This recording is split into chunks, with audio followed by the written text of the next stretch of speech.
Bonjour,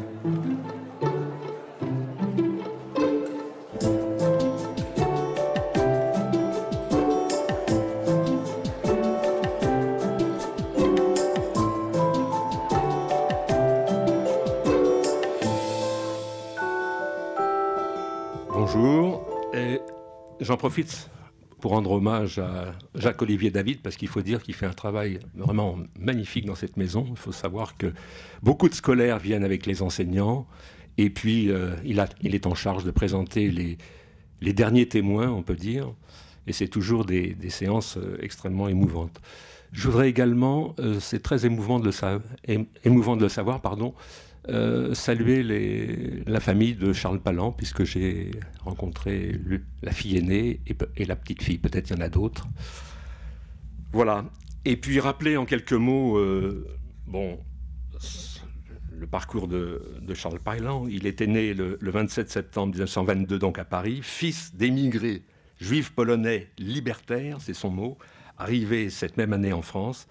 Il a été arrêté à Lyon en août 1943 par la Gestapo avec sa mère et sa sœur Lily, âgée de 17 ans. Internés au fort de Montluc, ils sont déportés début octobre vers Auschwitz via Drancy.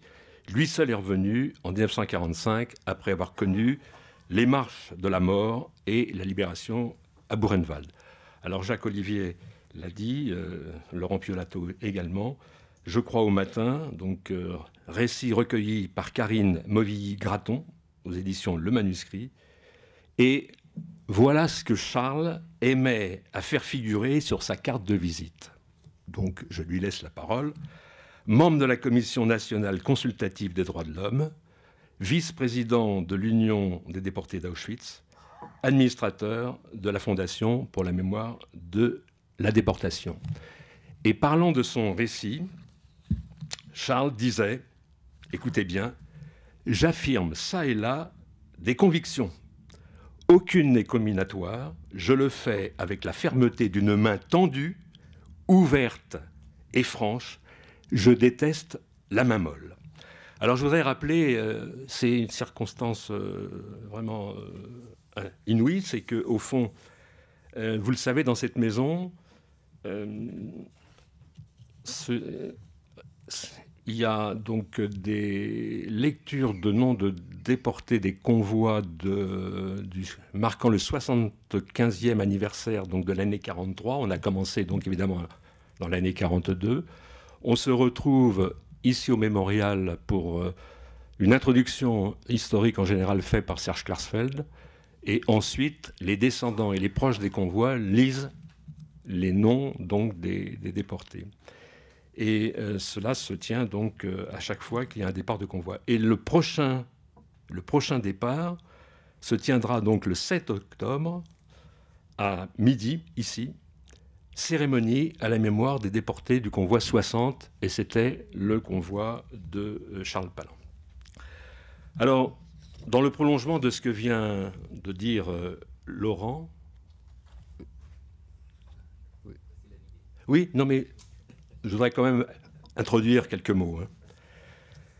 Autour de Charles, c'est une voix donc inimitable et un certain nombre de problématiques sont posées quant à la leçon éventuelle que l'on peut tirer d'Auschwitz. En voici quelques-unes. Qu'en est-il de la transmission, de la parole, de l'espoir, de l'humanité, plus de 75 ans après Auschwitz?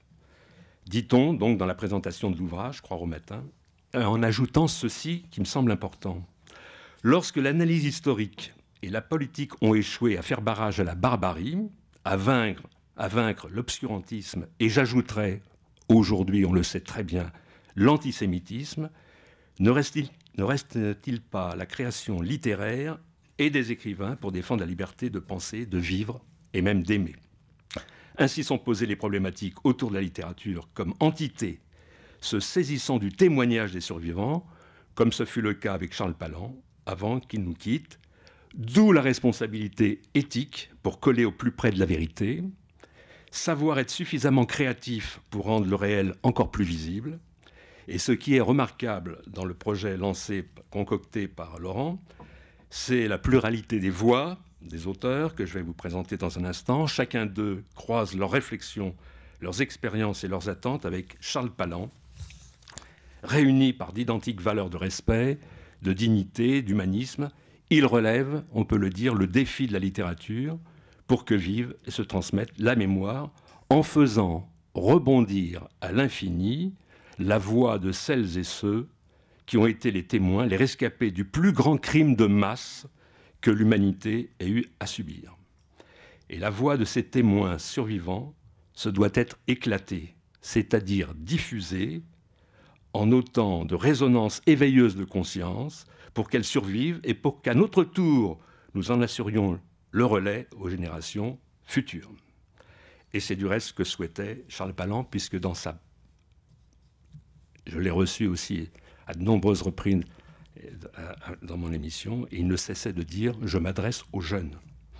Alors, j'ai l'honneur de vous présenter 4 auteurs, mais on reviendra peut-être sur chacun d'eux, parce qu'avant de lancer donc, notre débat, je vous propose d'entendre donc, la voix vibrante de Charles, qui va donner donc, le tempo de notre réflexion à partir de son message transmis depuis le célèbre plateau d'Eyglières. Mesdames, Messieurs, né à Paris au début des années 20 du siècle dernier, j'ai grandi dans le quartier populaire de Belleville, où vivaient alors nombreux des immigrés. Ils venaient offrir leurs bras à la reconstruction de la France victorieuse, mais restée exsangue et en ruine, et veuve d'1,5 million de jeunes hommes tombés dans les tranchées de la Première Guerre mondiale. Mes parents venaient de Pologne, fuyant misère et pogrom. Tout jeune militant anarchiste, mon père avait connu la prison de la répression tsariste. À Paris, il prit part à l'activité syndicale encore marquée par la tradition libertaire. Autour de la table familiale, on discutait monde du travail, classe ouvrière, métier, droit, salaire, grève et du monde à refaire. C'est avec ces mots que j'ai appris à parler. En juin 1941, Hitler a lancé ses armées contre l'Union soviétique. En novembre, le Japon, l'autre fascisme, a attaqué les États-Unis à Pearl Harbor. En janvier 1943, la défaite allemande à Stalingrad marque le tournant de la guerre. En été 1943, l'Italie fasciste s'est effondrée. Cette année-là, à Lyon, le 17 août 1943, la police allemande est venue m'arrêter. Découvrant notre judéité, la Gestapo a arrêté aussi ma mère et ma jeune sœur. Après 6 semaines de détention au Fort Montluc, nous sommes transférés à Drancy, dans la région parisienne, et quelques jours plus tard, déportés à Auschwitz, dans le 60e convoi de 1000 juifs livrés à la solution finale. Libéré à Buchenwald le 11 avril 1945, je suis revenu seul de ma famille à Paris le 29 du même mois. C'était un dimanche, et ce dimanche-là ont eu lieu les premières élections municipales, 5 mois seulement après la libération du territoire national. les élections municipales libres, le suffrage universel est inséparable de la liberté. En outre, était enfin reconnue aux Françaises, la meilleure moitié de notre peuple, le droit de voter et d'être élu.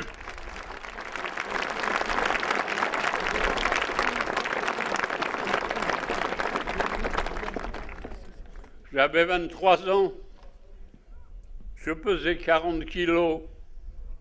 Dans la rue, des gens manifestaient de la sympathie aux rescapés des camps. D'autres nous abordaient avec des photos tendues.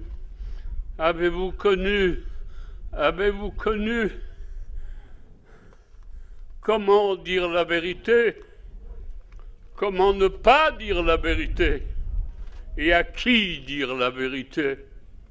De quelques-uns, il convenait de ménager l'espoir, et de beaucoup d'autres, tout à l'euphorie de la fin du cauchemar, il était souvent difficile d'affronter la fuyante indifférence. La vie était à reconstruire. Il fallait refaire sa santé, récupérer des forces, apprendre ou reprendre un métier pour gagner sa vie, retrouver le goût des choses et pourquoi pas rencontrer l'amour. Un monde nouveau était à bâtir, plus juste, plus libre, plus fraternel entre les hommes, apaisé entre les peuples. Un monde bien sûr sans racisme. Comment tenir pour inférieurs ceux qui, d'une autre couleur, de notre culture, d'un autre continent, étaient venus chez nous combattre et terrasser le monstre nazi? Comment être antisémite après Auschwitz? Les cellules psychologiques, aujourd'hui offertes aux rescapés des malheurs et des catastrophes de la vie, étaient alors nos engagements dans les partis et mouvements conquérants et prometteurs de tous les bonheurs espérés. Mon engagement militant tenait à la fidélité, au serment que je fis à la mémoire des miens et de tant d'autres engloutis dans les camps du génocide nazi. J'ai consacré ma vie à la dénonciation et au combat contre le racisme, contre tous les racismes, le racisme des imbéciles et des méchants, le racisme de ceux qui en font leur fonds de commerce politique ou électoral pour détourner aujourd'hui sur les immigrés, comme la guerre sur les juifs, les angoisses et la colère de trop de nos contemporains que l'injustice sociale accable. Le racisme des fanatisés qui s'en viennent jusque dans la cour de leur école assassiner des enfants.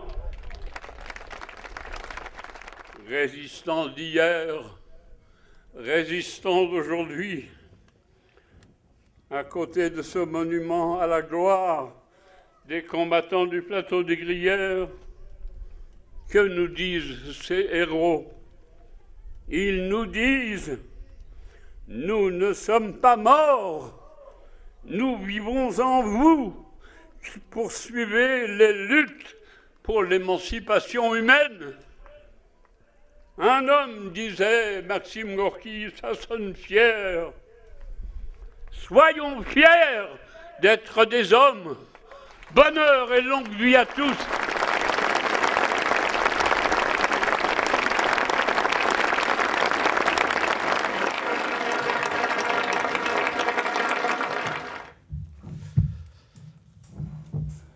Impressionnant, hein? Laurent Piolato, maître d'œuvre du projet. voudrais rappeler, délégué général de l'association Lire et Faire Lire. Et donc, Laurent, revenons un petit peu sur la jeunesse de l'ouvrage, et puis aussi le choix des intervenants. Non, très rapidement, je l'ai dit tout à l'heure, c'est que effectivement, j'avais le sentiment que, après Charles, comment permettre à ce témoignage de se poursuivre et d'être revivifié?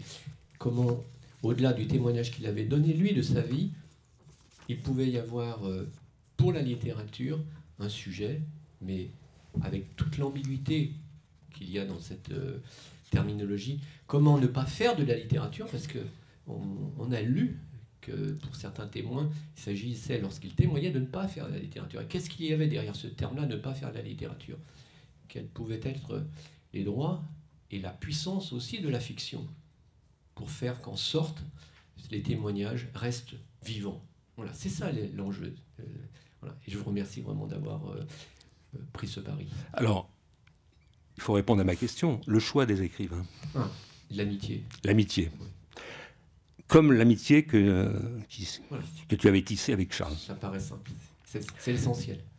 Alors, on revient donc sur chacun des intervenants qui a pu donc approfondir avec Charles Palland un thème de son choix. Je voudrais les rappeler: l'enfance, l'humanité, la parole, la transmission et l'espoir. Et normalement, on aurait dû avoir Alice Zénitaire, mais je crois qu'elle a été retenue ailleurs. En tous les cas, je vais commencer par ma voisine de droite, Elisabeth Bramy, née en 1946 en Pologne, d'une famille rescapée de la Shoah, qui arrive en France à 18 mois, fille de l'architecte et peintre Emmanuel Proveller, diplômée de psychopathologie, psychologue clinicienne, et en 1974 dans un hôpital pour adolescents jusqu'en 2006, c'est bien exact. Vous commencez à écrire pour la jeunesse en 1990, et en 2014, avec Patrick Delaroche, vous publiez un essai sur Françoise Dolto, chez Albin Michel. Dolto, l'art d'être parent. Vous êtes l'auteur de plus d'une centaine d'ouvrages. Alors, bon, on ne peut pas tous les citer. Chère Madame, ma grand-mère, Je renaîtrai de vos cendres, Le zizi des mots. Et alors, derniers ouvrages parus en juillet, septembre 2018, La couleur des saisons, aux éditions Courtes et Longues. Proveller, un éternel renouveau, édition Jean-Pierre Huguet. Crever l'écran, édition du mercredi. Les grandes personnes, édition Talent haut. Alors, le thème que vous avez choisi, c'est l'enfance. Et le titre de votre texte, que j'ai beaucoup apprécié, s'appelle « L'avant-dernier des Mohicans ». Alors, pour tous les intervenants, je propose, pour lancer l'entretien, le débat, de prendre, et j'ai pris soin de le faire, la première phrase de votre texte. Alors, je vous cite. « Elle était allée le voir pour l'interroger. D'un commun accord, ce serait pour elle et lui une première et une dernière fois. Tel était le contrat qu'ils avaient passé ensemble au téléphone. » Alors, je ne voudrais pas montrer savant, mais il y a un terme, je ne sais pas si vous le connaissez, de Yankelevitch, ce terme qui s'appelle prime ultime. Et tout ce qui nous arrive, c'est une première et une dernière fois. Ici, nous sommes là aujourd'hui, c'est la première et la dernière fois. On pourra peut-être se revoir, mais ce ne sera pas exactement la même chose. Alors, je vous laisse la parole pour ouvrir un petit peu ce débat. Le contrat, il s'est vraiment passé comme ça? Oui, le contrat s'est passé comme ça. Il faut savoir que Laurent m'a parlé de son projet et qu'immédiatement, la question littéraire ne s'est pas posée pour moi. C'était évident que la littérature avait à voir avec la rencontre d'un être humain qui était... en plus rescapé. Évidemment, ce mot a fait tilt et je ne pouvais pas refuser d'aller voir cet homme dont je ne connaissais même pas le nom ni l'existence, je l'avoue. Pourquoi ça allait de soi d'aller le voir? D'abord parce que Laurent, visiblement, y était très attaché et il parle d'amitié. Je pense que c'est vraiment la racine de tout le projet. qu'en fait, la question d'être héritier porteur d'un père mort, c'est peut-être tout ce qui nous réunit ici, aujourd'hui. J'ai pensé ce matin que finalement, on avait ce point commun. Tous les auteurs, Alice Zéniter, j'en sais rien. Mais nous avons tous des pères morts, et pas n'importe quel père en plus. Donc, le Palan, il n'a pas pris la place d'un père de plus ou une consolation. Peut-être que chez certains, on avait eu d'ailleurs un grand débat là-dessus avec Noël, quel était ce Palan qu'on avait rencontré, qui n'était pas le même pour les uns, et les autres. Donc la question d'écrire à partir d'un rescapé ou d'un être humain juif de surcroît ne pouvait pas me laisser indifférente. J'ai été entourée quand j'étais petite d'écrivains. J'ai eu sur mon lit pliant dans une cuisine de 6e étage fouilleux, tel que les artistes le vivent, André Schwarzbach, qui a commencé son dernier des Justes. Oui. Je me souviens très très bien des débats avec des gens qui avaient une certaine bouteille, même universitaire, et qui étaient de sa génération, des amis, tels que Richard Marienstrass, etc. Et l'effet qu'avaient eu les premières pages de son dernier des Justes, comment tout le monde s'y était mis, y compris celui qui a donné l'envergure, la dimension talmudique, je dirais, de l'ouvrage Abracha Zemsch, dont personne ne se souvient, mais moi je ferai mon travail comme pour Palan, pour lui. La question c'était de quel droit écrire, jusqu'où aller, et surtout pas, non mais tu vas quand même pas rentrer dans la chambre à gaz. Alors voilà, il y avait énormément de débats. On était dans les années 50. J'étais petite, mais je m'en souviens très bien.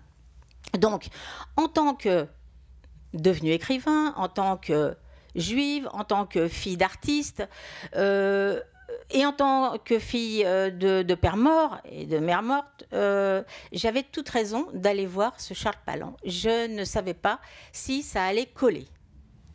Et il fallait que ça colle. Non pas dans une grande histoire sentimentale, franchement pas. D'ailleurs, c'est pour ça que je m'étais dit une fois et pas deux. Je ne vais pas succomber au charme de ce vieux. J'ai une collection de vieux, je suis très gérontophile, j'adore, j'ai beaucoup aimé Stéphane Hessel jusqu'à ce qu'il me déçoive beaucoup. Je fréquente actuellement René Déobaldia, qui est une merveille. J'ai bien connu d'Ormesson. Enfin, les vieux, j'aime. Mais quand Charles Palan m'a accueillie, et donc, j'étais le premier auteur à passer à la casserole. J'ai senti qu'il allait m'éblouir. Il allait faire ce qu'il fallait pour. Hein, normal, il avait beaucoup de charme. Et moi, je n'étais pas prête à succomber du tout. Voilà.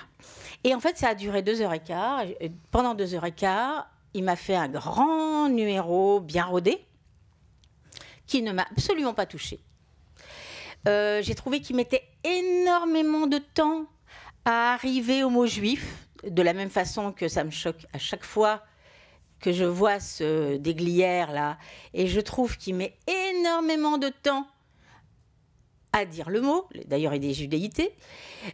Toutes ces précautions, moi, ça me gênait. Donc, j'avais envie, comme j'ai toujours fait, je pense, puisque j'écris beaucoup en littérature jeunesse. D'ailleurs, une fois, j'étais venue ici, la dernière fois, c'était pour un album jeunesse sur un enfant caché.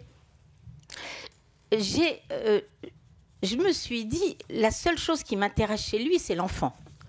C'est qui est ce gars à l'intérieur? Une fois qu'on a bien déballé tout ce truc qui fonctionne à merveille, enfin, qui pourra époustoufler tout le monde, mais moi, non. Et finalement, c'est... Quand il dit, par exemple, dans son truc-là, quand il dit « nous parlions autour de la table », etc., il parle de travail, etc. Bon, la religion, soit, on n'est pas obligé d'être dans la religion.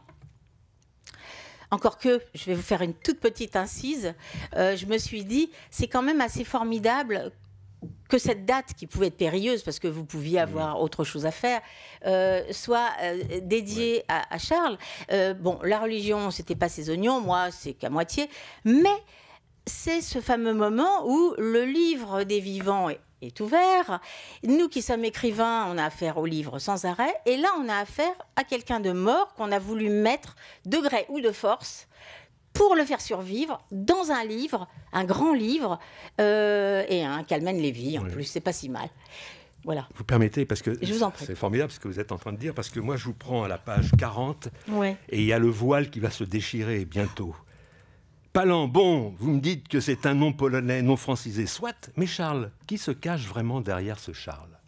Vous vous souvenez à ce moment-là de son émotion, parce que là vous avez gratté quelque chose. Alors pas d'émotion d'abord silence. Silence. D'abord quelques secondes, et puis on était de profil l'un de l'autre, on ne se regardait pas. Et j'ai senti qu'il oscillait entre, comment dire, entre s'énerver, quelque chose qui l'énervait, dans ce que je venais de dire, qui l'exaspérait, et puis quelque chose. Et j'avais trouvé quand même une faille. Il y avait quelque chose qui allait peut-être m'amener enfin à le rencontrer, quoi. Et qu'il allait bien vouloir, lui, se déboutonner un petit peu. Voilà. Parce que c'est pas la peine d'écrire des trucs bidons, quoi. Oui. Voilà. Alors je vous cite, après l'évocation du yiddish, langue de lait et de miel, sa première langue de ses parents devenue langue de personne, ça c'est Rachel Hertel, c'était toute la vérité de l'homme qui s'engouffrait par une brèche sensible. Alors, on va évidemment donner la parole aux autres. Juste un mot. Oui. Qu'est-ce qui se cache derrière, pour le public, pour les mettre au courant, derrière l'avant-dernier des Mohicans ? On peut dévoiler la chose ? Alors, l'avant-dernier des Mohicans... Petite explication. À la fin, je lui ai dit, ça ne doit pas être c'est pas marrant. Non, je suis venue avec un cahier plein de citations. Et il y avait des citations de plein de gens, Elie Wiesel, plein de gens. Et entre autres, la question, sous la plume de ces gens-là, de la question de « et si on était le dernier ?» disait Samprone, « ah, surtout pas, c'est un cauchemar, c'est mon cauchemar. » Et donc, je demande à Charles Palan, « et vous, si vous étiez le dernier ?»« Ah non, mais je n'ai jamais été dernier en rien, » me dit-il. Et je lui dis, même pas le dernier des justes, en évoquant évidemment Schwarzbach et en rigolant, et on s'est quitté là-dessus.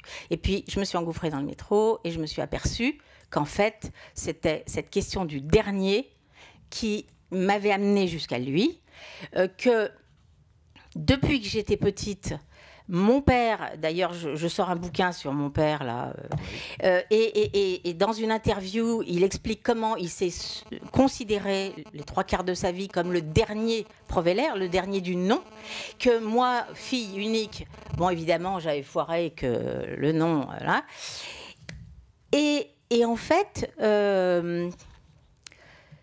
comment dire ça ? Le dernier qui... le dernier dont on ne saura peut-être pas qu'il est le dernier, alors que quand même, moi j'étais très sensible, par exemple, au dernier poilu. La mort du dernier poilu m'a énormément touchée parce que j'avais une amie que j'avais encouragée à publier un bouquin sur les poilus, etc., et qu'elle le dédiait, puis il est mort quelque temps trop tôt. Donc la question du dernier, qui m'a renvoyée au dernier des Mohicans. Dernier des Mohicans qui m'a rappelé que quand j'étais môme dans les cours de récré, j'étais les Indiens. Et que c'est le livre, finalement, moi qui étais une lectrice boulimique, que je n'ai jamais pu lire. Or, je l'ai apporté, donc, pour preuve, et je vais vous expliquer pourquoi. Les Indiens, les Juifs, le Palan, tout ça, c'était la même chose. Et que la question de d'où on vient et ce qu'on peut faire pour ceux qui ne sont plus là se pose.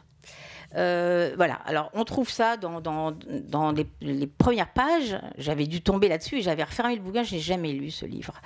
Les tombeaux font naître dans l'esprit des pensées solennelles, répliqua l'éclaireur profondément touché, du calme avec lequel l'Indien supportait sa souffrance.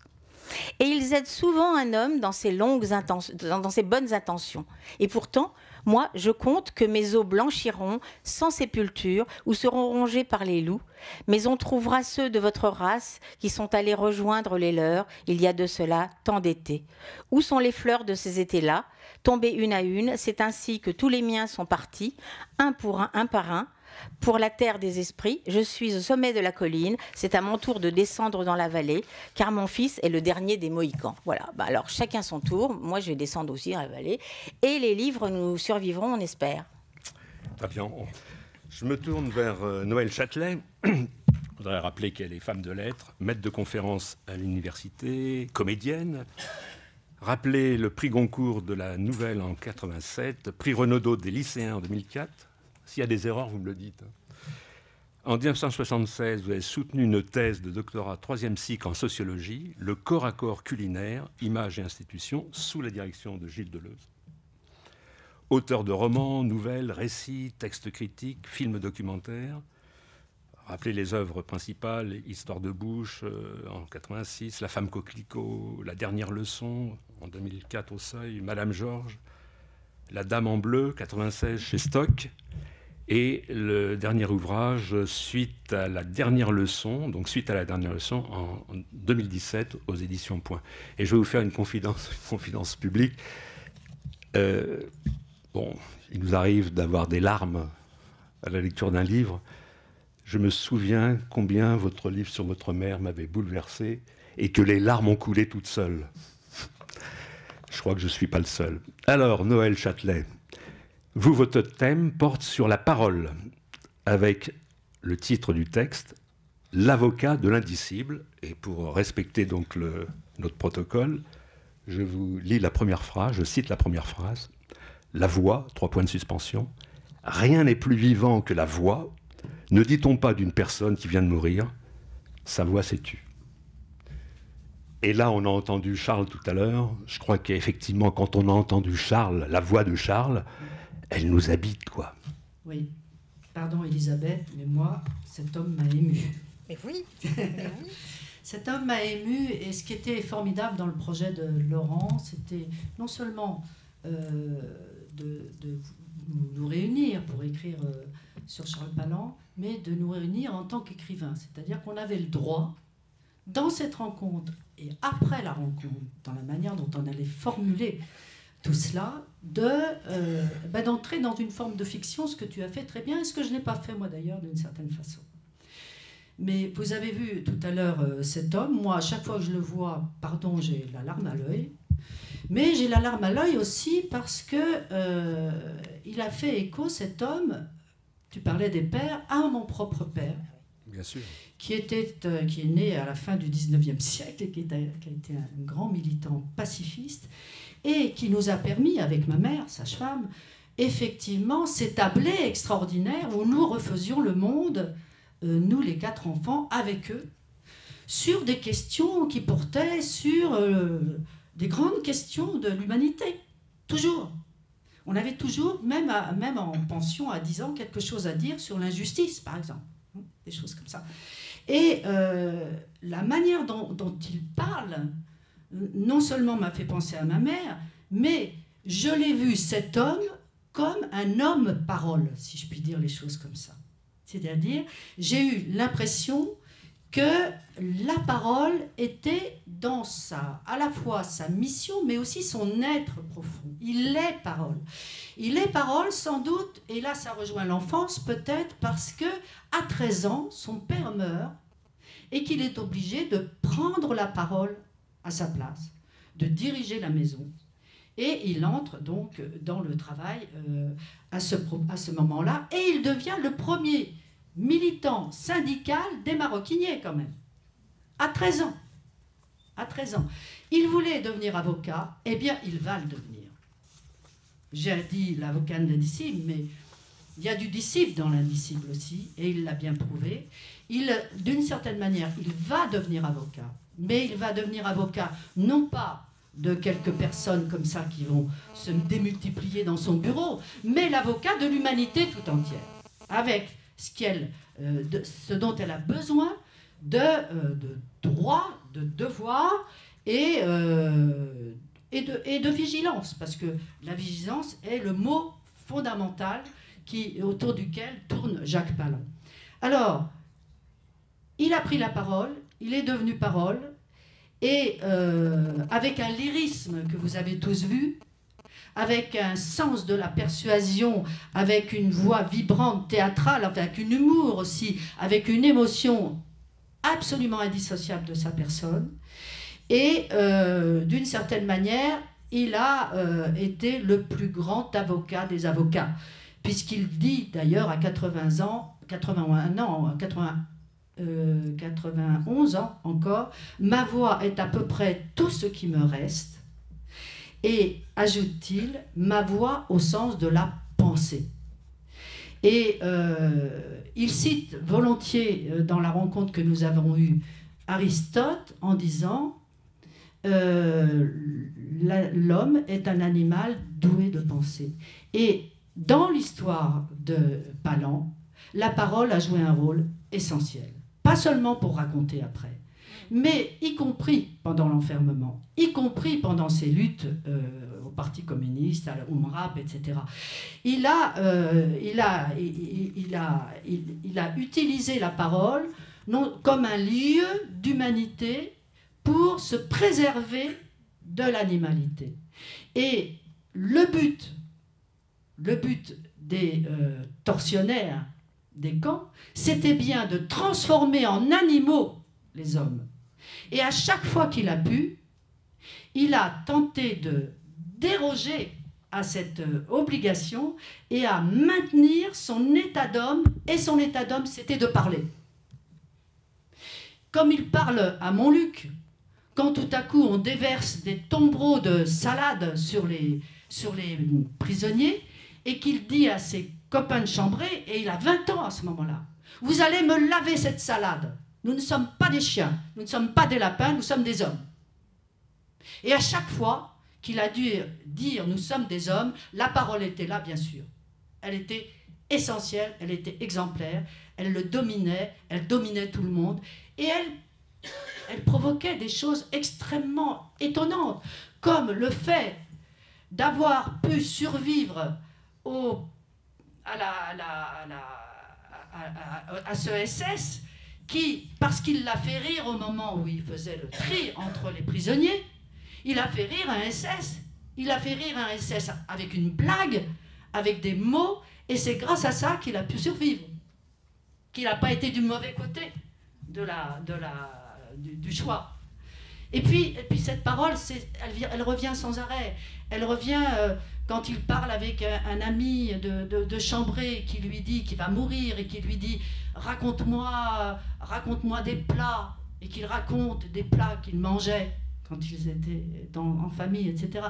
Et il disait « mais ces plats, les mots pour dire la nourriture remplacent la nourriture ». Le mot est absolument essentiel, toujours et partout dans l'histoire de Charles. Et le mot et l'absence de mots, puisque en 1945, quand il est libéré, avec ses amis, il arrive à la frontière, et là, lui qui a toujours parlé, et qui s'est toujours battu grâce et pour la parole, il dit à ses copains... Une minute de silence. Une minute de silence, s'il vous plaît. Oui. Donc l'absence de parole est aussi parole, et là, elle l'a été. Et voilà, moi j'ai commencé, avant de lire le livre, par voir ce film, et ce film m'a immédiatement donné l'idée de mon thème. Mon choix serait donc de faire quelque chose autour de Charles et de la parole, de Charles Pallon et de sa parole. Et j'ai lu tout le livre à travers ce prisme-là. Et puis par ailleurs, comme nous avions le droit d'être subjectifs, et comme je le suis volontiers, c'est ce qui a fait la qualité de ce dialogue. Je me suis autorisé, moi aussi, la parole. Et finalement, cette rencontre, elle n'a pas été comme pour toi, et je le regrette d'ailleurs pour toi, d'une certaine façon, dans une espèce d'inégalité. Hein, elle a été, au contraire, dans un partage des émotions, de tout ce que de beaucoup de choses qui étaient en moi petite fille aussi, en moi femme. Et j'ai parlé avec lui, je me suis livrée à Charles Palland. Et c'est parce que je me suis livrée à lui qu'il s'est aussi livré à moi. Donc nos deux paroles partagées, respectives, croisées, m'ont permis, je crois, d'aller au bout de ce qu'il dit autour de ce que je voulais lui faire. Peut-être une parole questionnante, puisque en fait, je vous cite, « Je suis venu interroger un homme, mais je m'interroge avec lui. » Et oui, et je crois, et alors là, ce qui est peut-être chacun d'entre nous vous dira, créez oui, ce qu'on appelle au sûr. sens propre un événement existentiel. Absolument. Oui. Et j'ai terminé en lui disant, je suis né en 1944, je ne devrais pas me poser la question de ce que j'aurais fait pendant la guerre, mais est-ce que j'aurais été résistante, par exemple? Et on a terminé sur cette question-là, qui me poursuit encore aujourd'hui. Qu'est-ce que j'aurais fait? C'est une vraie question. Il m'a dit, mais la résistance, c'est encore maintenant. Et il y a eu l'histoire de Charlie pendant le moment où j'étais en train d'écrire. Oui. On s'est beaucoup parlé au téléphone. Il était meurtri par ce qui s'est passé. Il disait, moi qui m'appelle Charles, j'ai pas de difficulté à être Charlie. Et on a beaucoup parlé de cet événement qui lui donnait le sentiment que ce qu'il disait, ce que je disais, et ce que nous avions à dire, nous aurions à le dire indéfiniment et pour la fin des temps. Parce que l'homme porte en lui cette violence et cette méchanceté, cette part d'animalité sur laquelle il faut absolument combattre et dans la vigilance. Et une volonté de fidélité, puisqu'en fait il fait référence à Jaurès. Absolument. La fidélité aux morts, ce n'est pas porter leur cendre, c'est brandir leur flambeau.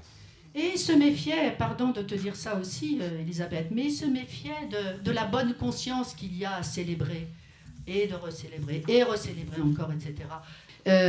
Il avait peur que ces célébrations nous enferment dans une sorte de passivité, finalement, et de facilité aussi. Donc, le maître mot, pour moi, de Palland, c'est vigilance. Et je reviens juste sur un mot concernant la littérature et la place de la littérature. Moi, je pense que la littérature est la place, idéale, la place rêvée pour dire ce qu'on ne peut pas dire autrement. Pourquoi ? Parce que le jeu de la littérature, et là on entre dans quelque chose qui est d'ordre de la fiction, le jeu de la littérature est, si la littérature est vraiment en nous, le jeu de l'universel. À partir du moment où un écrivain dit « je », il parle à tout le monde, de tout le monde. Enfin, c'est ma conception personnelle de la littérature. Oui. Je pourrais en parler longuement, mais d'une certaine manière, le jeu de Charles Palland est le jeu d'une personne, mais aussi de quelqu'un qui, d'une certaine façon aussi, peut devenir, et l'est devenu à travers nos textes, et c'est ça qui était beau, un personnage. Un personnage qu'on a utilisé chacun de notre façon. Alors, ce qui est extraordinaire, c'est qu'effectivement, il y a 5 écrivains, 5 Charles, et que c'était la meilleure idée possible, en effet, de partir sur une thématique, je crois. Bravo, Laurent. En tous les cas, j'ai envie de vous dire, vous avez parlé de Charles comme un brillant avocat. Je vous retourne le compliment pour défendre la parole vous-même. Si on sait que l'être est habité par le langage... Mais une parole protestatrice aussi, j'en parlais avec Alexandre, mais moi je suis née sur Voltaire, si je puis m'exprimer ainsi. Tous les enfants de la famille sont nés sur Voltaire, ma mère qui était sage-femme a accouché chez elle, le lit était trop bas pour la sage-femme qui l'accouchait, et elle a demandé qu'on surélève les pieds du lit, et nous avons mon père a mis sous les pieds du lit les œuvres complètes de Voltaire. Nous sommes les 4 enfants nés sur Voltaire. Et ça fait des effets. Oui.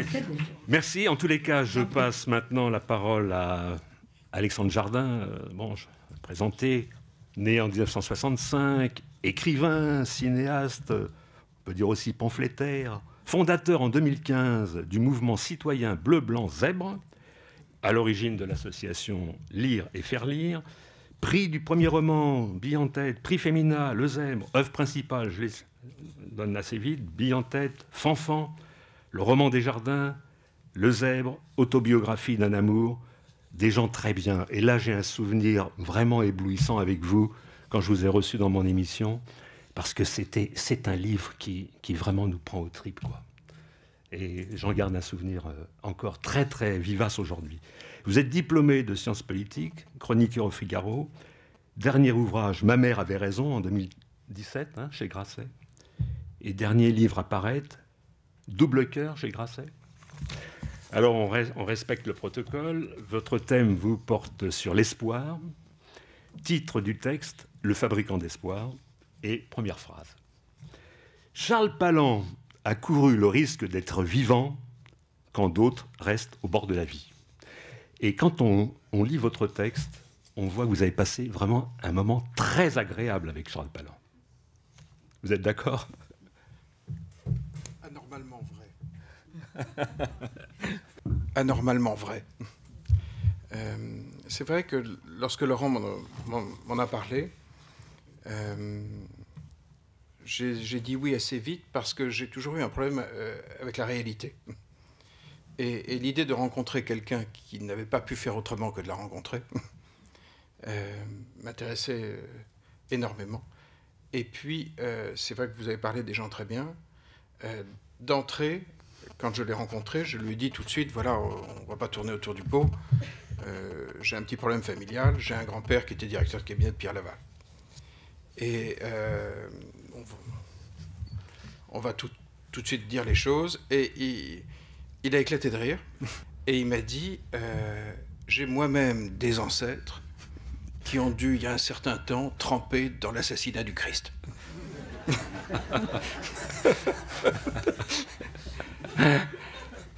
Donc en clair, il me disait, on va les laisser là, on va peut-être parler. On a tous des ancêtres, ce qui était d'une grande élégance. Et du coup, l'entretien a été anormalement vrai tout de suite. Du coup, j'ai pu lui poser des questions sans aucun faux semblant.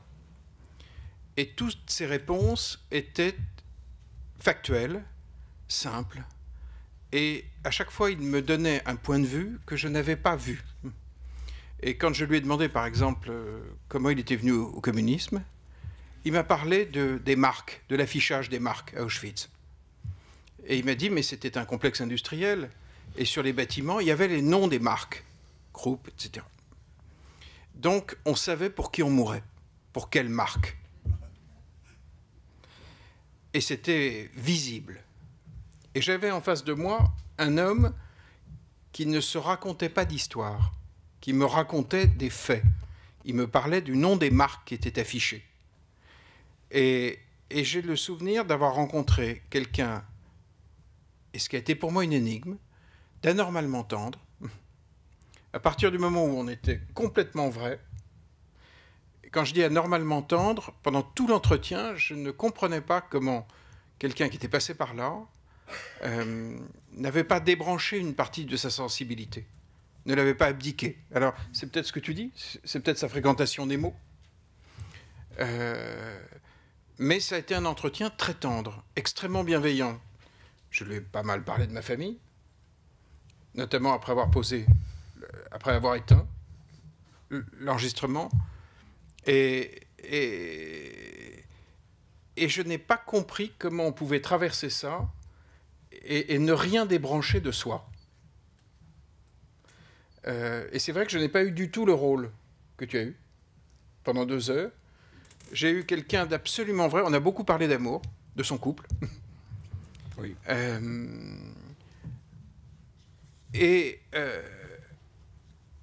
Il avait beaucoup de mal avec les mots d'amour. M'a-t-il dit. Dans notre entretien, non. Il m'en a parlé très simplement. Ça doit être parce que tu es un homme. Peut-être.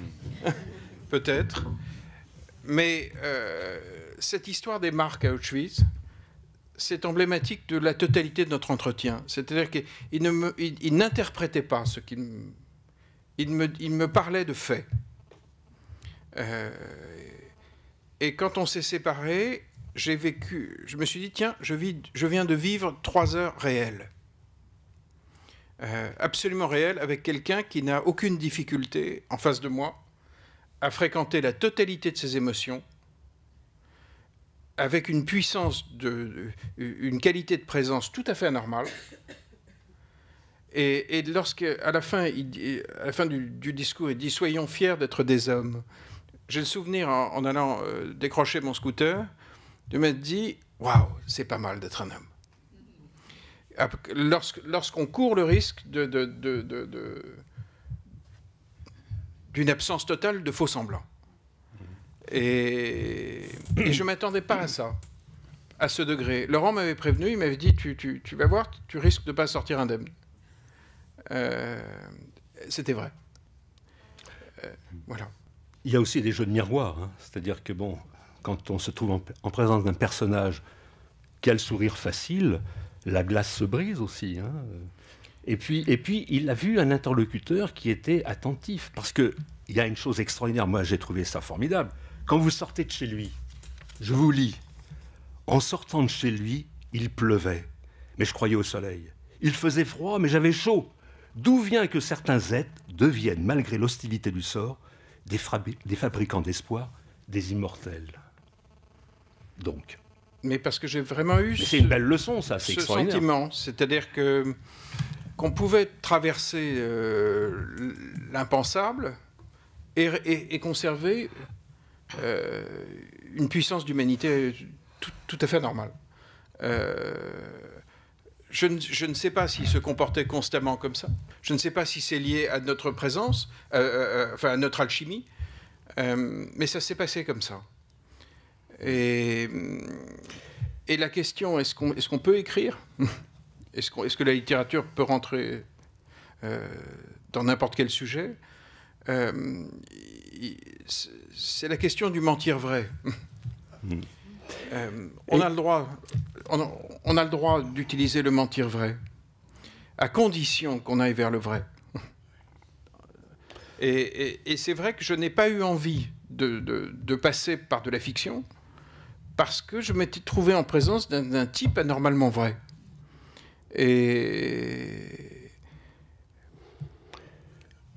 Et puis avec, oui. on peut le souligner, une véritable élégance morale. Total. Et j'en prends pour preuve, lorsque son ouvrage est paru, bon, je ne voudrais pas raconter ma vie, mais je lui ai fait un article, et de sa main, j'ai gardé le texte, hein, c'est très bref. Cher Claude, merci pour votre beau papier dans l'actualité juive, amitié, à bientôt. Vous qui êtes écrivain, vous le savez, lorsqu'il y a des articles qui sont faits, eh bien, souvent, je dirais, on laisse courir la chose sans remercier. Là, c'est un acte, je dirais, d'élégance. Et c'est tout Charles, ça, aussi. Mais cette élégance, l'anecdote que j'ai racontée, que je viens de raconter, comment il a dégagé en touche la question de mon grand-père, il m'a clairement dit de manière drôle, chacun à sa place, vous n'êtes pas votre grand-père. Oui, oui. Mais sauf qu'il l'a fait de manière élégante. Oui. Et il l'a fait en riant. Oui, drôle. Oui. Et d'emblée, je me suis dit, waouh, le type est d'une élégance. Il y a une phrase que vous avez reproduite dans l'ouvrage de Charles, qui est vraiment... c'est fort. Le courage, c'est d'abord le refus de la mort. On a beaucoup parlé du courage. Et dans sa parole, il y a ça. Je veux dire, cette vibration-là, c'est le refus d'être dans la persévérance à être. Oui. Jusqu'au bout de la finitude, quoi, je veux dire. Du reste, même à la fin de sa vie, il avait encore cette voix-là. Et on a beaucoup parlé du courage, parce que c'est un phénomène ma génération n'a pas été confrontée au véritable courage. Et donc j'étais très curieux. Et quand je le poussais dans ses retranchements, il ne faisait jamais semblant. Et c'est vrai que pour un homme plus jeune, qui arrive dans l'histoire de France à un moment où nous n'avons pas eu à être courageux, c'est très rassurant de rencontrer quelqu'un qui n'est pas excessif, qui était constamment juste. Je suis sorti très rassuré sur notre espèce. Puisque ce sont des gens qui ont été voir, qui ont vécu dans des circonstances historiques où l'être humain est allé voir certaines choses, quoi. Et donc on pouvait, enfin j'ai pu pendant 3 heures parler vraiment carte sur table. C'est une énorme chance et vraiment je te remercie de m'avoir invité à participer à ce livre. Je dis ça à Laurent. Voilà. On reviendra, on refera. Je me tourne vers ma voisine de gauche, Mazarine Pinjot. On peut dire, née en 1974, c'est pas impudique, à Avignon, écrivaine, professeure agrégée, docteur en philosophie, enseignante à l'université. Ce qui est formidable avec Google maintenant, c'est qu'on a tout. Mais s'il y a une erreur, vous me le dites. Hein. Donc, on a tout, même des erreurs. Même des erreurs, mais c'est pour ça. Voilà. Donc, enseignante à l'université Paris 8, à Saint-Denis, par ailleurs chroniqueuse sur des sujets culturels et administratrice de l'Institut François Mitterrand. En 1998, vous publiez un premier ouvrage intitulé « Premier roman », puis une quinzaine d'autres ouvrages viendront, dont Bouche cousue, chez Julliard. Vous avez créé une collection de sciences humaines avec Sophie Nordman, chez Robert Laffont, sous le titre « Les nouvelles mythologies ». Parallèlement, vous faites de la radio, de la télévision. Je dois dire que c'est toujours, mais je le suis sincère, c'est toujours avec beaucoup de plaisir que j'ai toujours vu assister à vos interventions. Je trouve qu'elles sont toujours très intelligentes. Dernier ouvrage paru, Théa, en 2018 aux éditions Julliard, Magda, édition Julliard aussi, et en 2016, La dictature de la transparence chez Robert Laffont. Votre thème, vous, et c'est la raison pour laquelle, avec Laurent, nous vous avons choisi en dernier. Pourquoi ? Parce que vous abordez le thème de la transmission et ça nous permettra de refaire un tour de table autour de la transmission. Titre du texte, rencontre, tout bonnement, rencontre avec Charles Palan. Première phrase. Que cherche-t-on quand on veut rencontrer un homme comme Charles Palan ? Des réponses à des questions qui ne se formulent même pas. Et j'extrais également une phrase de votre texte. Je voulais voir un homme qui avait survécu à son propre meurtre. Très fort, ça. Alors, je viens après vous tous, donc c'est très intéressant d'entendre, alors j'ai lu vos textes évidemment, mais d'entendre la différence de, non pas d'appréciation de la personne Charles Palan, mais justement de la rencontre. Une rencontre se fait ou ne se fait pas, mais elle peut se faire à différents endroits aussi, et ça dépend aussi de ce qu'on en attend. Et c'est très intéressant parce que je partage pas tout à fait les mêmes émotions, les mêmes appréhensions, pour une raison que j'essaye d'identifier moi-même, et je pense qu'en fait vous m'avez aidé à l'identifier. C'est que Charles Palan effectivement était un grand tribun, qu'il avait une maîtrise de la langue assez exceptionnelle, de la rhétorique, mais qu'il avait aussi une pensée très politique. Et que toute sa manière d'aborder le monde, mais quand je dis le monde, ce n'est pas uniquement les grandes questions politiques, auxquelles il était évidemment très sensible, mais c'est aussi le quotidien, l'intime, était traversé par la grille du politique. Et c'est très difficile de parler avec quelqu'un qui se défend par la politique. Moi, l'une de mes grandes questions, puisque je pense qu'on est tous arrivés là pour des questions à la fois d'amitié, mais aussi des questions intimes, c'est comment s'articule le discours politique et le discours de l'intime. À mon sens, ils sont antithétiques. Et souvent, le discours politique est là précisément pour éviter l'intime. Alors, Charles Palan était évidemment du côté du politique. On l'a entendu tout à l'heure. Il fait vibrer les cœurs, il fait vibrer les âmes. Moi, je suis toujours aussi dans une telle émotion, je pense partagée lorsque je l'entends sur sa tribune. Mais lorsqu'on est face à lui, dans son salon, on va entendre autre chose. Et c'est très très difficile en fait d'arriver à entendre autre chose. Et en même temps, moi, je voulais entendre cette intimité-là, je voulais entendre, puisqu'on parle de littérature. Après tout, on était là pour écrire un texte de littérature. Or, qu'est-ce que c'est qu'une littérature sans intimité ? C'est d'abord à travers l'intime qu'on arrive à dire quelque chose qui, évidemment, essaye de se rapprocher de quelque chose de l'ordre de l'universel, mais qui néanmoins passe d'abord par l'intime. Sinon, on peut faire de la philosophie, on peut faire de la science politique. Enfin, il y a plein d'autres types de discours qui permettent d'appréhender le monde. En l'occurrence, le discours littéraire passe d'abord par l'intime. Donc c'est ça que moi j'étais allée chercher en allant rencontrer Charles Palland, dont j'avais lu d'abord l'ouvrage, un ouvrage évidemment tout à fait bouleversant parce qu'il a traversé le siècle avec un courage et une vision du monde qui effectivement n'a jamais flanché, et pour cause. Et je voulais voir justement... qu'est-ce qu'on... on ne sait pas très exactement ce qu'on voulait voir. Vous avez cité la première ligne du texte. Il y a ce désir d'aller voir, parce qu'il y a toujours quelque chose qui est de l'ordre de l'inimaginable lorsque on a vécu la Shoah. Et donc voir, toucher, on pense toujours que ça va nous aider un petit peu à comprendre, à mettre du concret dans quelque chose qui est à proprement parler inimaginable. Donc il y a toujours ce désir d'une concrétude, que quelqu'un nous dise, nous raconte.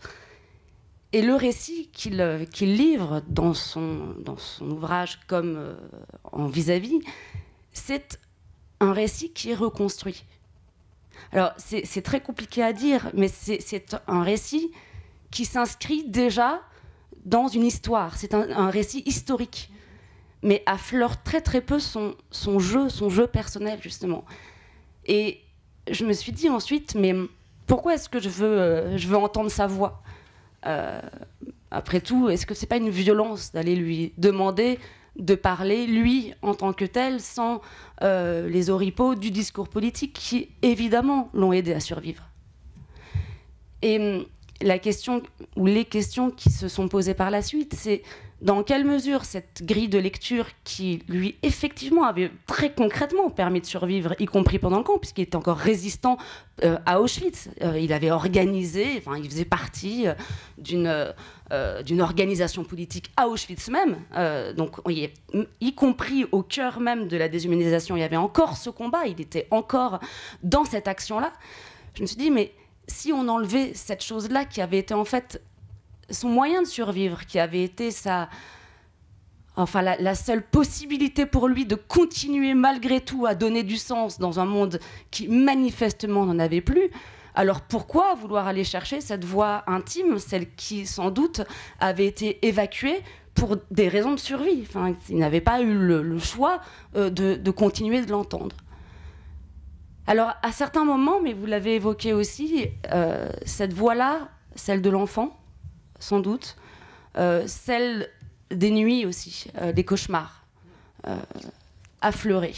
Et à ce moment-là, j'entendais cet homme qui avait été, cet enfant, il est parti, enfin, il a été déporté très jeune, hein, il était encore un très très jeune homme. Il est revenu, il avait 23 ans, si je ne m'abuse, donc il n'avait pas eu le temps d'avoir une très longue vie avant de se confronter à cette expérience de l'absurde.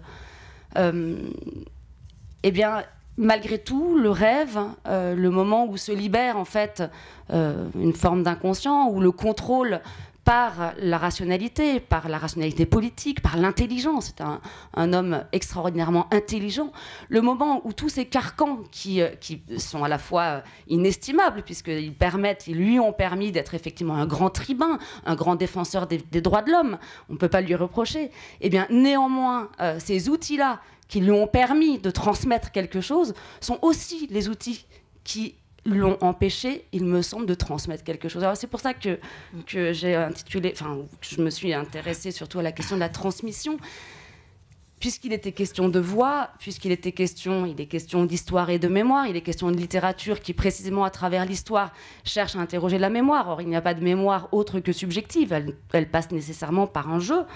Je me demandais comment arriver à continuer à transmettre la mémoire de la Shoah sans nécessairement être uniquement dans un discours historique, dans un discours politique qui a aussi sa nécessité. Hein. Il ne s'agit pas de choisir l'un contre l'autre, mais il s'agit de dire juste que l'histoire, le livre d'histoire. J'étais enseignante en terminale avant d'être à la fac. Et les étudiants ou les élèves avaient en histoire dans leur programme la Seconde Guerre mondiale, la Shoah, etc. Donc normalement, ils étaient à peu près au courant de quoi il s'agissait. Quand je l'ai récupéré en terminale, ils ne savaient rien. Ils ne savaient rien. Mais pas parce qu'ils n'avaient pas appris, parce qu'il y avait un problème dans l'ordre de la transmission. Et donc la question n'est pas tant de mettre au programme. Alors c'est nécessaire de mettre au programme, encore une fois, lorsque je dis que c'est pas l'un ou l'autre, c'est nécessaire évidemment de mettre au programme d'histoire la Shoah en tant que telle et d'essayer d'en comprendre qu'est-ce qui a amené à ça, d'en comprendre les étapes, etc., de le réinscrire dans une chronologie. Il me semble que c'est extrêmement important. Mais ça ne suffit pas. Et c'est là où effectivement la littérature a son rôle à jouer, parce que cette transmission, elle doit aussi passer par une intimité, par un jeu. Et c'est pour ça que la littérature testimoniale est aussi fondamentale. C'est pour ça. De l'humain. Absolument, de l'humain, mais de l'humain dans ses interrogations, dans ses vagues, dans l'émotion, et en même temps, c'est compliqué l'émotion quand on connaît la littérature testimoniale. L'émotion, c'est la première chose qui est évacuée dans les récits des témoins. L'émotion, et c'est d'ailleurs pour ça que la littérature est difficile s'agissant de la Shoah. Tout ce qui relève du sens, de l'imaginaire, de l'émotion justement, ce sont les premières choses c'est une matière sur laquelle on ne peut plus travailler précisément parce qu'on est en deçà de ça. C'est la raison pour laquelle la littérature est si compliquée par rapport à la Shoah. Mais c'est aussi la raison pour laquelle elle est nécessaire. On est de toute façon dans quelque chose, dans une sorte d'aporie totale. Il y a une nécessité de la littérature et à la fois il y a une impossibilité de la littérature. On ne sort pas de cette aporie. Ça ne veut pas dire qu'il ne faut pas continuer à essayer d'écrire et continuer justement à travailler sur ce que c'est que le témoignage. Donc maintenant, le témoignage du témoignage qui rend l'aporie au carré, si vous voulez, et qui nécessairement doit faire appel à cette intimité du jeu, sans pour autant évacuer la question de la politique, du discours historique, etc. Mais c'est très difficile d'articuler les deux. Et à la rencontre de Charles Palon, je m'arrêterai là-dessus, j'ai eu l'impression réellement d'être confrontée, pour le coup, de manière concrète, vivante, à cette difficile équation et à cette très difficile articulation entre ces deux champs. Et lui, clairement, avait choisi le côté de la politique, le combat, l'action et le combat, à travers la parole, c'est tout à fait juste. Historico-politique. Quoi. Pour, à mon sens, ne pas trop aller fouiller vers ce qui avait été piétiné alors qu'il était encore trop jeune. Laurent avait pleinement raison de vous rassembler pour réfléchir dans le prolongement de ce que peut être le témoignage dans sa trame historique. La littérature est nécessaire précisément pour apporter cette touche humaine, ce jeu dont vous parlez. Et je voudrais vous citer parce que vous posez bien les choses. Vous dites témoigner comme testament, ce langage de mort au vivant, quand le mort n'est pas encore mort et qu'il survit à travers les mots. Charles Palon témoigne en racontant, mais c'est dans une langue si audible qu'elle nous cache quelque chose, renfermant dans sa clarté l'indicible d'une épreuve qui a heurté la langue elle-même dans sa promesse de sens. Alors là, vous seriez peut-être pas tout à fait d'accord avec Noël Châtelet, je ne voudrais pas réveiller l'époque. Si, d'accord. Vous en avez terminé là Oui. Alors, donc, on va refaire un petit tour de table. Et bon, alors, comment ça passe ou ça ne passe pas? Le rôle de la littérature, bien sûr, comme ouverture à l'imaginaire. On sait, ça c'est un thème qui est cher à Alexandre, le réel n'est pas accessible. Il faut un langage adéquat qui ouvre la conscience, prolonger le témoignage dans toute la force du vivant, miracle de la littérature. Je reprends le tour avec Noël Châtelet pour sa réflexion autour de la transmission et peut-être de ce qui a été dit par les différents collègues. Oui, mais ce que vient de dire Mazarine est tout à fait juste. Oui. C'est-à-dire qu'il est à la fois homme et historien. Voilà. Et on a du mal à réunir les deux, mais il est peut-être historien pour rester un homme, justement, comme il disait. Voilà. On ne peut pas lui demander tout. On ne peut pas lui demander de raconter ce qu'il a vécu de cette manière aussi intelligente, aussi presque distancié, aussi fondamentalement politique, et lui demander de fondre en larmes à chaque fois qu'il évoque les camps. On ne peut pas lui demander. À lui, je ne pense pas que les larmes soient nécessairement l'expression d'une intimité. Non, non. On ne demande pas à quelqu'un, évidemment. Les larmes au sens symbolique, quoi. Il se protège probablement, il s'est protégé même avec nous d'une certaine émotion, je crois.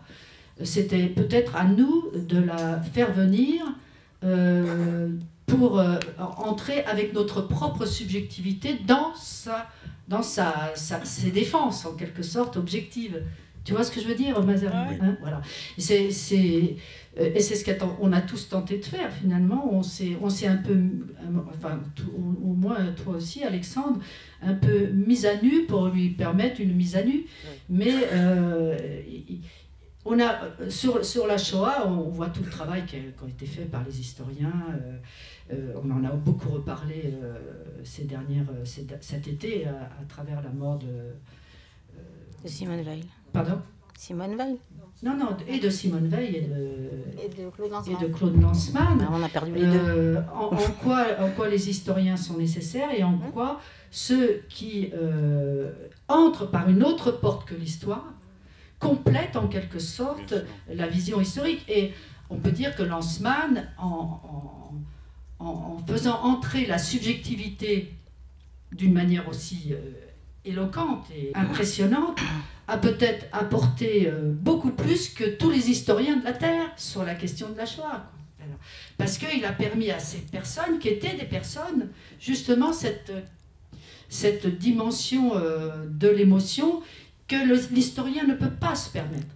Voilà. Il est d'une certaine manière prisonnier de sa propre objectivité. Mais pour parler de Lanzmann, ce qu'il a réussi à faire par différents types de paroles, c'est qu'il a réussi à faire entendre le silence. C'est ça qui est extraordinaire. C'est-à-dire qu'il fait un film uniquement, je parle de Shoah, uniquement avec des témoignages, sans archives, sans images, où il attend de ses témoins un silence qui raconte plus que la parole elle-même. C'est-à-dire qu'il a réussi à faire quelque chose, qui touche au cœur d'une vérité par rapport à ce qu'il en est de la transmission. Bien sûr, mais le silence a une valeur que quand la parole a été dite. Oui, bien sûr. Puisqu'on en est à parler des différents médias qui font transmission et qu'on a beaucoup parlé de la littérature et qu'on parle de cinéma, on peut dire aussi qu'en bande dessinée, Mauss a apporté immensément son apport.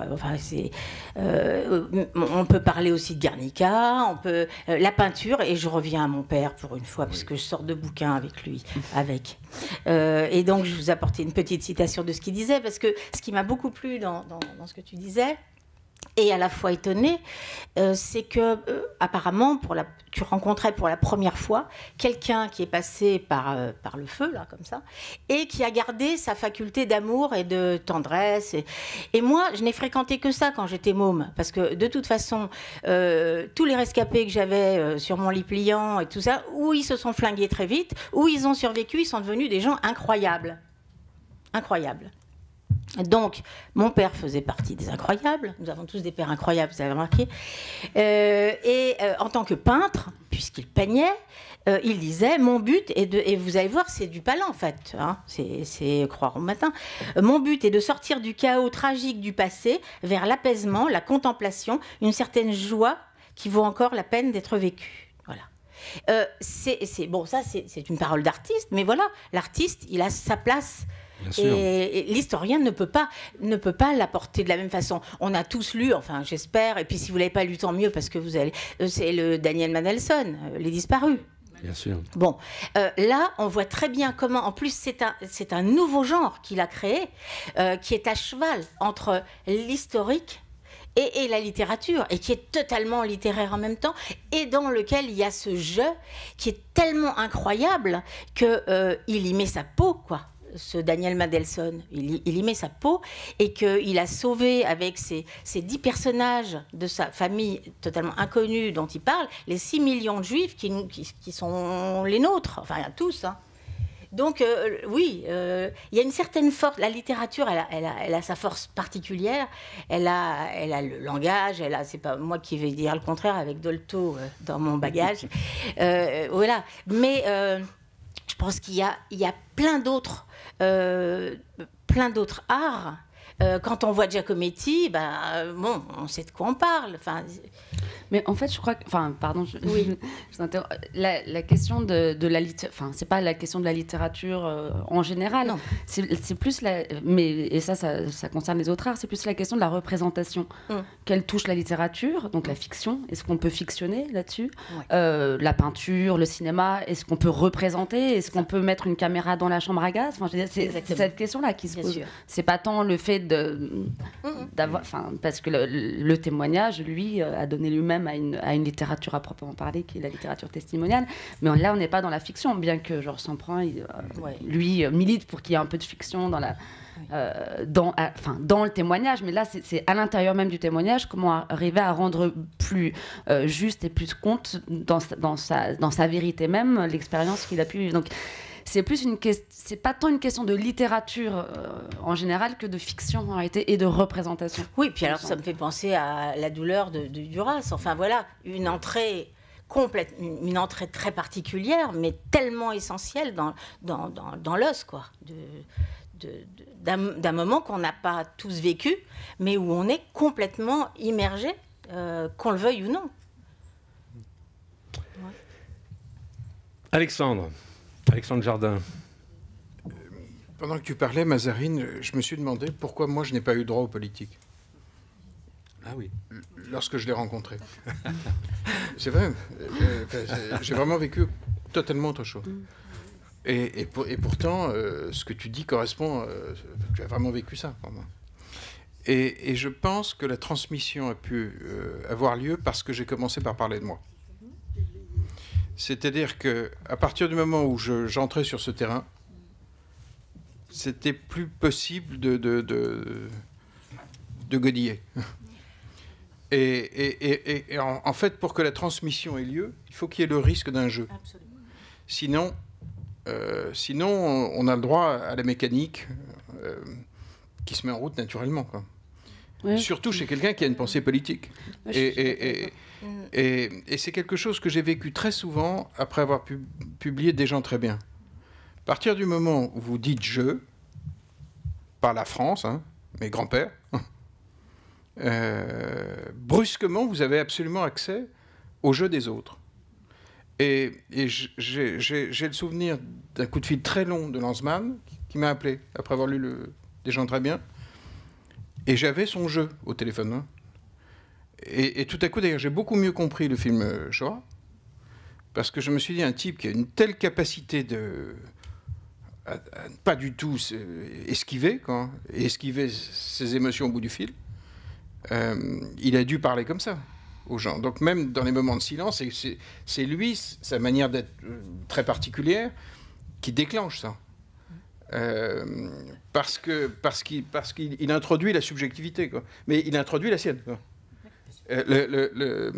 Et donc, il me semble qu'il ne peut pas y avoir de transmission authentique s'il n'y a pas un risque émotionnel authentique en face. Et c'est l'énorme force de Shoah. C'est qu'il y a ce mec bizarre. On est curieux. Qui est là dans le... Alexandre. On est curieux, qu'est-ce qu'il a dit, Lanzmann? À la suite de la lecture des gens très bien. Il était extrêmement en colère par rapport à toute la polémique qu'il y a eu autour de mon livre. Mais extrêmement en colère. Mais donc j'avais un type brûlant au bout du fil. Il est toujours en colère. Oui, ça, tu l'as eu. C'est sa nature aussi. Est-ce que je peux revenir juste sur un petit truc? Je pense qu'effectivement, tu es venu, tu as dit les choses, c'était formidable de mettre ça à plat et de la part de Charles de te répondre comme ça. J'avais pas d'autre solution, moi. Mais il y a un truc dont tu n'es pas responsable, qui est que tu es venu en tant qu'homme. Peut-être, oui. Et tu n'étais pas une femme. Et quand j'ai posé la question à Charles, avez-vous eu des enfants? J'ai appris qu'il avait eu 3 filles. Et quand je lui ai posé la question, et avec un garçon, est-ce que les choses se seraient passées différemment dans la transmission, et puis alors évidemment, j'y suis allée de la juiverie, il m'a dit non, tout aurait été très différent. Alors le rapport à toi en tant qu'homme a joué sans doute aussi dans la balance. Mais juste, je rajoute quelque chose à ce que tu dis. Je pense que tu as tout à fait raison que pour que quelqu'un... pour la transmission, le jeu est... en tout cas pour l'intimité. Pour la transmission, je ne sais pas, mais... parce qu'on voit très bien comment des parents ne peuvent pas transmettre à leurs enfants, ou on voit très bien comment se font dans les générations l'absence de transmission malgré une certaine intimité. C'est d'ailleurs un problème important évidemment s'agissant de ce type d'expérience. Mais le fait de ne pas dire je à un homme comme Charles Palan, parce que c'est quand même un homme un peu impressionnant, on arrive... Il a une stature, il est malicieux, il est drôle, et il y a cette tendresse. Ça n'empêche absolument pas la tendresse. La tendresse dont vous avez tous parlé, moi je l'ai éprouvée, sentie. Pour autant, il y a un endroit où, alors toi tu t'es senti autorisée sans doute, mais moi non. Et tant mieux, je veux dire, c'est normal. On appartient à des générations différentes. J'arrive avec un grand respect, une attente, mais qui ne lui est pas, qui n'est pas dirigée personnellement à son endroit. Je ne le connais pas, je le rencontre. Cette tendresse, cette bienveillance, tout ce que vous avez dit, on l'éprouve de manière très forte, mais il n'empêche que ce lieu de l'intime, mais où peut se dire la souffrance, et par définition, il ne va pas me la livrer à moi, on ne se connaît pas, même si d'emblée, il y a quelque chose d'amical, c'est normal, je ne le lui reproche pas, ce n'est pas une critique que je fais. Néanmoins, au-delà de cette non-critique que je fais, je pense qu'il y a quand même une manière de se préserver de soi-même à travers un combat, à travers une grille politique. Mais il le dit très bien dans son petit discours. J'ai noté, une fois de plus, à chaque fois je note, il dit textuellement comment dire la vérité, comment ne pas la dire, à qui dire la vérité. Alors, donc il a fait ses choix. Puis il y avait des moments. Et de toute façon, quand je l'ai connu, son frère venait de mourir. Donc peut-être que pour ne pas s'écrouler, parce qu'il était certainement très très très entamé par la chose. Terrible. Il a fait telle ou telle figure vis-à-vis de moi et il a montré d'autres facettes. Et on est tous des facettes de lui. C'est tout un kaléidoscope. Écoutez, franchement, tout ce que vous dites est vraiment passionnant. Et puis, le temps court. Ce soir, ça va être la fête de Rosh Hashanah. Et il est temps, parce que dans la tradition du mémorial, il y a une tradition de dialogue avec la salle. Alors j'espère que vous avez des questions à poser à nos intervenants. Et puis, le plus difficile, c'est toujours la première question. Un courageux ou une courageuse. Ah, monsieur. Oui, je vais parler dans le micro, n'ayez pas peur.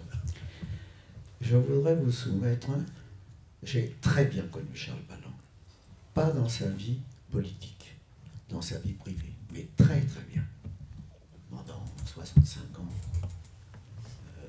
nous nous sommes vus beaucoup, nous nous sommes fréquentés beaucoup, je connaissais très bien sa femme qui était une amie d'enfance. Et je voudrais vous dire une chose et avoir votre écho peut-être. Pour moi, Charles s'était bâti une double carapace. Une carapace politique, que vous avez évoquée, Madame Pinjot, et qui était en acier renforcé. La seconde partie de cette carapace, c'était son humour particulier. C'est qu'une chose, l'humour, c'était... Il avait les pieds dedans. Excusez-moi, je suis un peu énervé de prendre la parole comme ça en public. C'était constamment, ça revenait constamment. Il y avait un mélange permanent entre cet humour qui vivait en lui et qui lui a sauvé la vie. L'un de vous, là, je connais bien cette histoire, très très bien, et qui lui a vraiment, vraiment, vraiment sauvé la vie. Ce qui est une chose extraordinaire, et je suppose que ça l'a aidé probablement à se renforcer dans cette voie-là. J'aimerais avoir votre avis sur ce commentaire. Vas-y. Oui, je voulais juste dire que ça me rappelle ce qu'il m'a dit à un moment où je commençais à m'approcher un peu trop de lui et où j'avais perçu effectivement toutes ces carapaces dont vous parlez. Je suis ravie de ne pas être la seule, mais Mazarine m'a confortée dans l'idée que je n'étais pas la seule à avoir senti ça. Il m'a dit « faut pas chatouiller les cicatrices ». Voilà. Alors c'était une façon très jolie de me dire halte là, stop, mais avec un humour qui était le sien, et avec des mots choisis qui étaient vraiment rigolos, quoi. C'est effectivement, j'ai parlé de la manière dont il s'est sauvé en faisant rire un SS,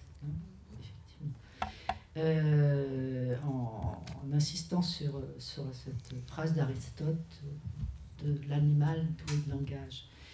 Et vous parlez de ces deux carapaces. Moi, je pense qu'il n'avait pas le choix. Et que tous ceux qui sont revenus, je crois, se sont protégés d'une manière ou d'une autre de ce qu'ils ont vécu. Sinon, peut-être qu'en effet, ceux qui n'ont pas pu se protéger ne sont pas restés. C'est une question que je pose à la salle, qui sans doute en sait beaucoup plus que nous et que moi sur cette question, mais je crois que la carapace est salvatrice au sens le plus fort du mot, c'est-à-dire que c'est le seul moyen de ne pas tomber. Je pense que la carapace politique, c'est pas autant une carapace. Je pense qu'il était fondamentalement politique, cet homme, puisqu'il l'a été très tôt, à l'âge de 13 ans, il a été un militant syndical, etc. Mais la carapace qu'il s'est forgée après avoir vécu ce qu'il a vécu dans les camps, je pense qu'elle était indispensable, comme elle l'a été à beaucoup de gens qui sont revenus et qui n'ont jamais osé parler de peur, justement. Un, de ne pas être cru, il le disait très bien. Deux, de craquer, de sombrer. Voilà. C'est comme ça que je vois les choses, c'est comme ça que j'entends ce que vous dites par carapace.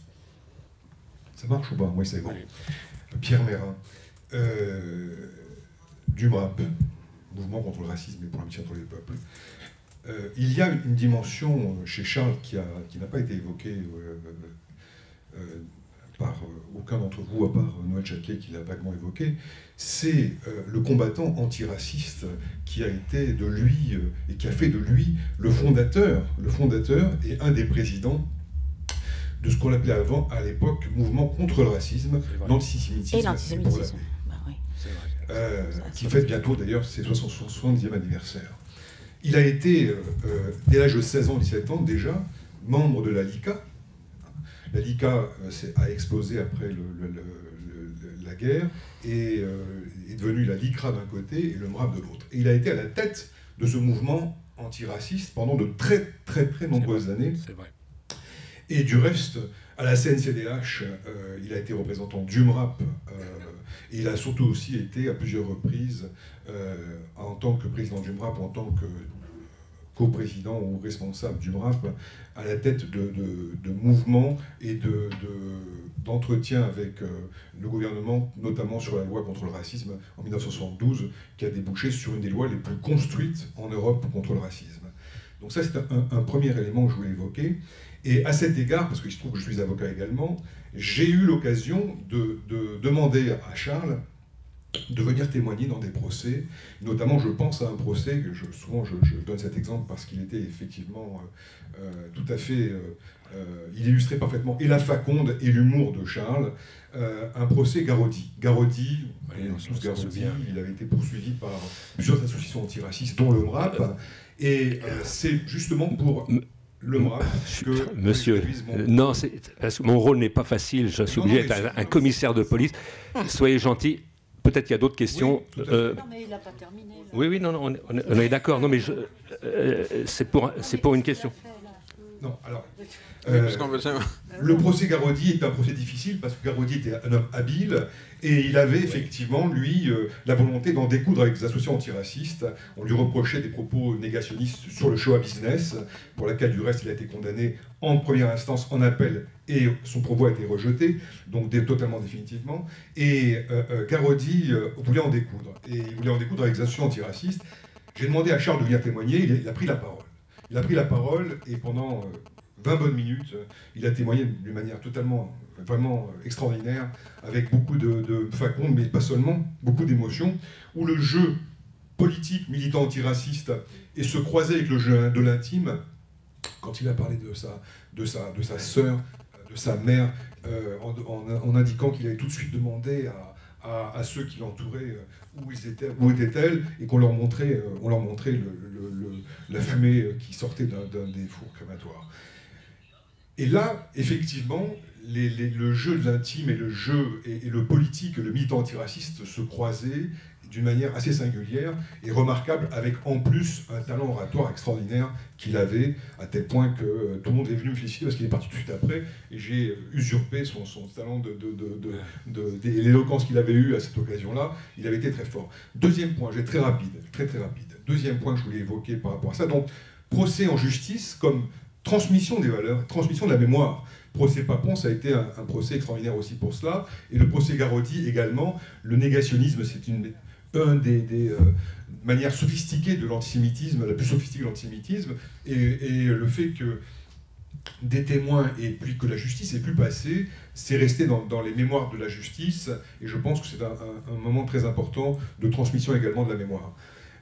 Deuxième point, par rapport à Charles, c'est une des dimensions que j'ai, pour moi, qui a été peut-être la plus importante dans son combat antiraciste et dans son combat politique, c'est le fait précisément que le mouvement contre le racisme, l'antisémitisme et pour la paix, s'est transformé. On a gardé le même acronyme MRAP, mais dans les années 70, il l'a transformé avec d'autres, Albert Lévy et d'autres. Il en a fait un mouvement contre le racisme et pour l'amitié entre les peuples. Il a voulu placer au cœur de son combat l'universalité du combat antiraciste. Ça, c'est pour moi quelque chose de très important. Il a dépassé précisément la problématique de l'antisémitisme et il a voulu effectivement faire en sorte que le racisme soit un combat universaliste.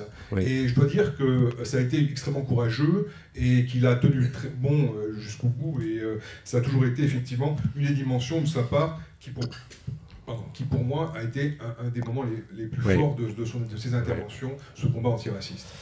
Dont acte, monsieur, vous avez raison, on n'a pas parlé du MRAP, mais bon, pour vous dire la vérité, là vous engagez un autre débat et je ne voulais pas que ça glisse. Parce qu'il faut dire que nous n'étions pas toujours d'accord, j'appartiens à l'association des fils et filles des déportés juifs de France, nous n'étions pas toujours d'accord avec Charles, dans la mesure où le racisme ne peut pas englober l'antisémitisme. L'antisémitisme, c'est quelque chose à part. On ne va pas entrer dans ce débat. Mais bon... C'était un postulat philosophique que du reste le MRAP a repris. Mais il en parle très bien dans son propre livre. Mais vous avez raison, c'est une question qu'on pourra poser à l'occasion d'un autre débat. Mais non, soyez gentil, monsieur. Dernier point, allez-y. J'avais eu l'occasion de faire rencontrer Charles et Jean-Luc Hénaudi, que vous connaissez peut-être, qui était un historien, citoyen, comme il se disait lui-même, qui a été à l'origine du livre La bataille de Paris sur le 7 octobre 1961. Et Jean-Luc Hénaudi avait commencé, ça a duré pendant quasiment une année, malheureusement il est parti trop tôt et il n'a pas pu terminer son œuvre. Il avait commencé à faire une biographie de Charles Palan, et là justement, à cette époque-là, le jeu intime de Charles rencontrait effectivement le jeu politique et militant communiste et antiraciste. Très bien. Merci de votre intervention. Y a-t-il d'autres... voilà. Eliane Palan, la fille aînée de Charles. Moi, je voulais juste ajouter une petite précision qui complète, je crois encore, le tableau que vous avez décrit de façon si intéressante, avec chacun votre sensibilité, ce qui était Charles Palan. Et ça rejoint un petit peu le témoignage de Pierre Mérat, président du MRAP, qui rappelle le témoignage de Charles Palan lors du procès Garaudy. Mon père, quand il parlait de ce qui s'était passé, de la Shoah, etc., il ne supportait pas le témoignage improductif. Donc tout ce qui relève de l'intime, de la larme, de la tristesse, pour lui était complètement improductif, sauf dans le cas précis du témoignage qu'il a apporté lors du procès Garaudy. Et je crois que ça, il me semble que ça vous a échappé. C'est pas, bien sûr qu'il s'est réfugié beaucoup derrière l'aspect intellectuel, politique, et avec selon sa façon, grande façon de s'exprimer, ou avec l'humour. Mais surtout, il ne supportait pas que le témoignage fût improductif. Il fallait que le témoignage soit éveil de conscience, prise de conscience des jeunes. Et je vais dire un petit mot à Monsieur Jardin. Il s'est adressé à vous exactement comme il s'adressait lors de ses témoignages devant des classes de terminale ou de collège, voire même des petites primaires. C'est-à-dire que là, il était vrai parce qu'en face de lui, il avait des questions vraies. Voilà ce que je voulais dire à Monsieur Jardin. Merci. Bravo. C'est pour ça que je voudrais vous répondre, parce que la question que vous avez posée, en fait, elle n'a pas de réponse. C'est bien pour ça que vous la posez. Eh oui. Donc, pourquoi ne pas la transmettre? C'est-à-dire, dans le travail de transmission, votre interrogation, ça doit faire partie de la transmission. C'est-à-dire que il n'y a pas de réponse à cette question. Oui. Mais en revanche, réponse, c'est qu'on est tous là ensemble. Mais on peut transmettre ce questionnement. 2 heures de balance. Voilà. Je pense que nous sommes la réponse, nous tous. nous. Oui. Oui, je pense qu'on est une réponse vivante à votre question. Parce qu'on est vivant. On a cette chance.